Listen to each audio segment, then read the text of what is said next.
अनिश एक सरकारी मुलाजिम था। बड़ी ही जद्दोजहद करने के बाद रेलवे डिपार्टमेंट में उसकी नौकरी लगी थी। लेकिन अनिश को अपनी नौकरी लगने की जितनी खुशी थी, उसका उतना ही खौफ भी उसकी आंखों में था, क्योंकि उसकी नौकरी किसी सामान्य रेलवे स्टेशन पर नहीं, बल्कि भारत के सबसे खतरनाक रेलवे स्टेशन पर लगी थी, जो सालों से अपने भूतिया किस्सों के लिए मशहूर था, जिसका नाम था बेगुन कोडार। बेगुन कोडार का ये रेलवे स्टेशन इतना ज्यादा खतरनाक था कि बीते कई सालों में यहां जिसकी भी नौकरी लगी, वो कुछ दिनों में उसकी मौत का कारण बनकर रह गई।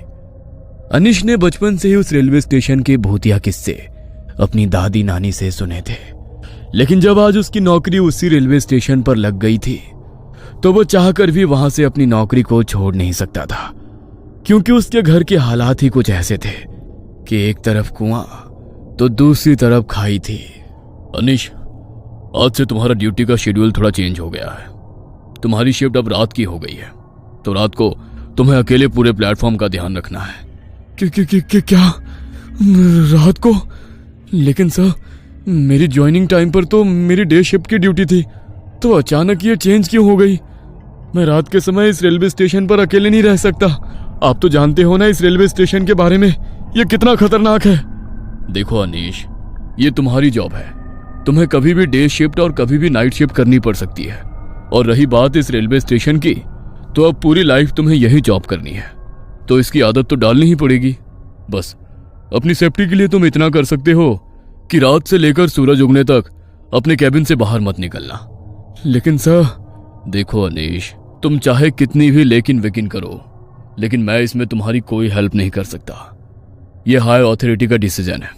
वैसे भी रात के समय इस प्लेटफॉर्म पर कोई उतरना तो छोड़ो, ट्रेन की खिड़की खोलने की भी हिम्मत नहीं करता, तो डोंट वरी, तुम्हें अपने कैबिन से बाहर निकलने की जरूरत ही नहीं पड़ेगी।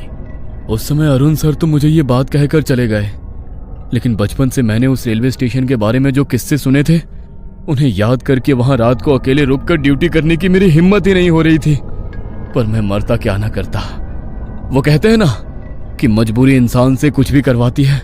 बस मेरी पैसों की मजबूरी ने मुझे ना चाहते हुए भी ऐसी जगह नौकरी करने को मजबूर कर दिया।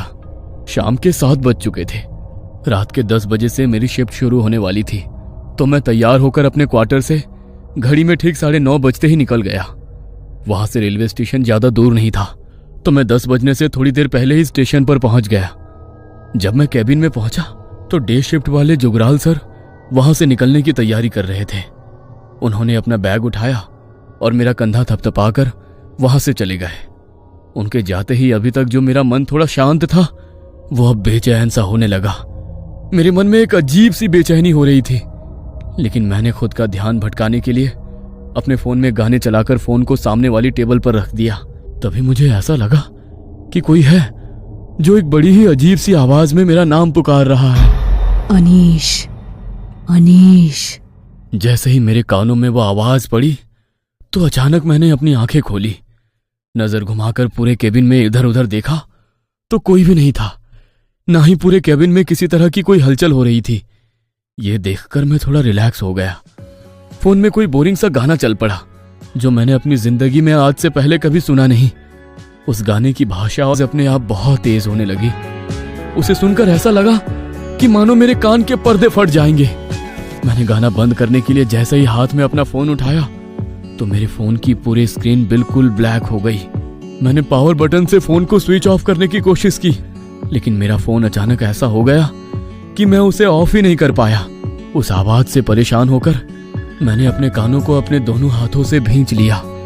तभी अचानक सब कुछ एकदम शांत हो गया। मैंने जैसे ही अपनी आंखें खोली, तो मुझे ऐसा लगा कि मेरे केबिन के दरवाजे को मानो जैसे कोई बहुत जोर से खटखटा रहा हो। लेकिन इतनी रात को पूरे प्लेटफॉर्म पर मेरे अलावा तो कोई और था ही नहीं। तो फिर आखिर मेरे केबिन का दरवाजा कौन खटखटा रहा है? मुझे अरे, ये तो किसी लड़की की आवाज है। लेकिन इतनी रात को कोई लड़की यहाँ पर क्या कर रही है? नहीं, ये सब छलावा है। मैं दरवाजा नहीं खोलूंगा।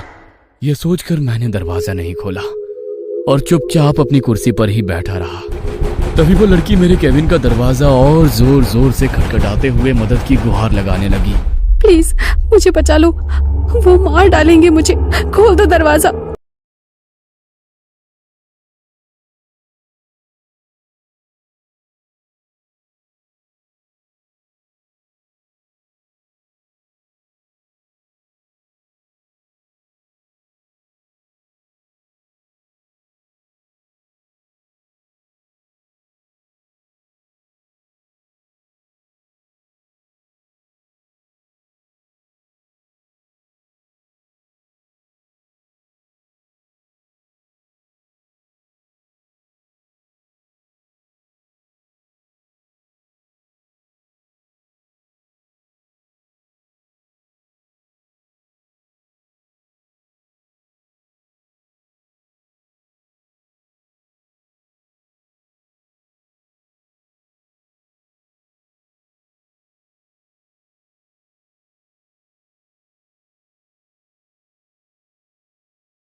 Free Fire